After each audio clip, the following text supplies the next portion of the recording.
Bag ডালা খোলা হচ্ছে এবং ধারণা করা হচ্ছে এখনই আসলে তাকে উঠানো হবে এবং আমরা সেই প্রক্রিয়াটি আপনাদেরকে দেখাচ্ছি। এবং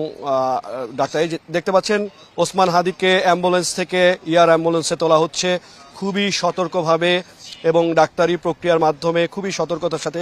চ্যানেল 24-এর এক্সক্লুসিভ ফুটেজ আপনারা দেখতে পাচ্ছেন, ওসমান হাদিকে দেখা যাচ্ছে তাকে সিঙ্গাপুরের ডাক্তার এবং বাংলাদেশি ডাক্তারদের তত্ত্বাবধানে তাকে কিন্তু আসলে উঠানো হচ্ছে এবং সর্বোচ্চ সতর্কতার সাথেই তাকে নিয়ে যাওয়া হচ্ছে আপনি দেখতে পাচ্ছেন। এবং এই এয়ার অ্যাম্বুলেন্সে সব ধরনের প্রযুক্তি রয়েছে যাতে তিনি যে অবস্থায় আছেন সেই অবস্থায় সিঙ্গাপুরে যেয়ে পৌঁছাতে পারেন। বেশ কয়েক ঘন্টা তার জার্নি এবং এই জার্নি শেষে তাকে সিঙ্গাপুরে পৌঁছাবে এই এয়ার অ্যাম্বুলেন্সটি। এয়ার অ্যাম্বুলেন্সের আমরা যতটুকু এখন পর্যন্ত জানতে পারছি 2AMBO এবং আপনারা দেখতে পাচ্ছেন খুব সতর্কভাবে এবং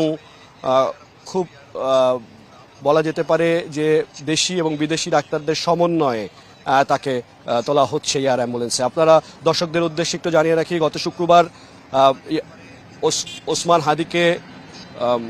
নয়াপল্টনের বক্স কালভার্ট রোডে দুজন দুর্বৃত্ত তাকে গুলি করে এবং সে জুমার নামাজের পরে নির্বাচনী প্রচারণা চালানোর পরে যখন তিনি যাচ্ছিলেন তখন তাকে লক্ষ্য করে প্রথমে তার রিকশার গতিরোধ করার চেষ্টা করে, পরবর্তীতে তার মাথায় গুলি করে এবং ডাক্তাররা বলছিলেন যে তার কানের পাশ থেকে যে গুলিটি ঢুকেছে সেটি মস্তিষ্ক দিয়ে বের হয়ে গেছে এবং তার মস্তিষ্কে রক্তক্ষরণ হয়েছে এবং মস্তিষ্ক, আমরা একটু আগে আমাদের সহকর্মীর সূচনা বলছিলেন, ডাক্তাররা বলেছেন তার মস্তিষ্ক ফুলে গেছে এবং মস্তিষ্ক রক্তচাপ বৃদ্ধি হয়েছে এবং তার হার্টবিট সাধারণের তুলনায় অনেকটা বেশি, যার কারণে তাকে প্রথমে এই এভার কেয়ারের ডাক্তাররা তাকে এটা নিয়ন্ত্রণে আনার চেষ্টা করেছে এবং পরবর্তীতে যখন দেখেছে যে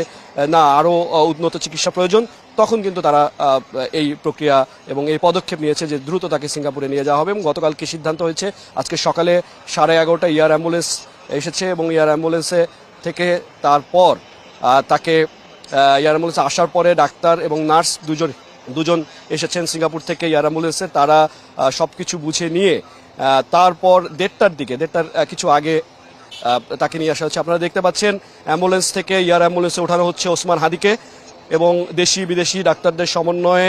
খুব সতর্কতার সাথে এবং বলা যেতে পারে যে আন্তরিকভাবে ডাক্তারদের আন্তরিকতা এবং ডাক্তারদের চেষ্টা ওসমান হাদিকে সুস্থ করার জন্য এই চেষ্টা এবং সরকারের পক্ষ থেকেও এই পদক্ষেপ নেওয়া হয়েছে খুব দ্রুত সময়ে। এবং দেখতে পাচ্ছেন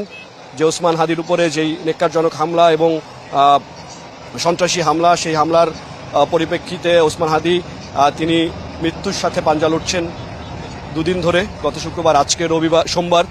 শুক্র, শনি, রবি, সোম, আজকে সোমবারে 3 দিন ধরে তিনি আসলে এই মৃত্যুর সাথে পাঞ্জা লড়ছেন এবং এখনো পর্যন্ত তিনি দেশবাসীর দোয়া এবং দেশবাসীর